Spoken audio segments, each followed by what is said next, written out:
I've recently gotten into Jordan Peterson, who's this psychologist. He's become this leading voice in the culture. He's got a podcast. He's the author of a few very well-selling books. And yeah, again, just this very prominent voice right now in the culture. Bishop Robert Barron has somewhat of an esteem for him. He was recently on one of his podcasts, and just this really interesting guy. And so much of what he talks about comes from like a Judeo-Christian background, a Judeo-Christian sense of ethics and morality.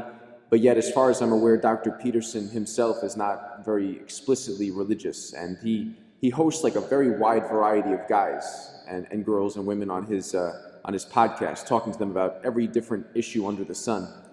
And there's like a real fascination with this guy. Like, there's so many people, young people, and even a lot of Catholics who listen to him with a sort of affinity and appreciation. And he just knows how to talk about things on a deeper level.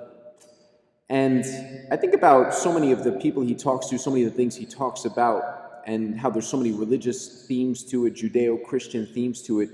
And it's almost like he gets people to like the edge of the mystery, and then they kind of stop there almost. And if they were to just, take the next step or go a little tiny bit further, it's like they would come face to face with Christ, like the mystery incarnate. They come so close to the mystery, they're grasping for the mystery, they're aimed and made for the mystery, but yet it's almost as if like there's a little tiny veil still separating that. And this is the good news for us, as Catholic Christians, that like the mystery became flesh and dwelt among us. This is what St. Paul is talking about in the first reading today from the Acts of the Apostles, when he's in Athens, this Gentile pagan territory, and he says to them, I see this altar you have to an unknown God. This unknown God, what's unknown to you, I proclaim to you, Jesus Christ, his gospel. The Athenians had this religious sense because every human being has this religious sense. They couldn't put a name to it. They didn't recognize or realize that this mystery took flesh and dwelt among us, but this is what Paul proclaims to them. I think in this kind of post-Christian, post-religious world that we live in and the culture we live in, it's like the more mankind moves away from religion, the more weird people get. Because that religious sense within everybody is still there. If we don't worship God, if we don't identify, if you will, with an organized religion or with the church, mankind expresses that religious sense in different ways, oftentimes in kind of weird, superstitious ways and everything else, whether it's wearing crystals or going to a psychic or the Long Island medium, whatever. But that religious sense that's within man still is searching, still moves man.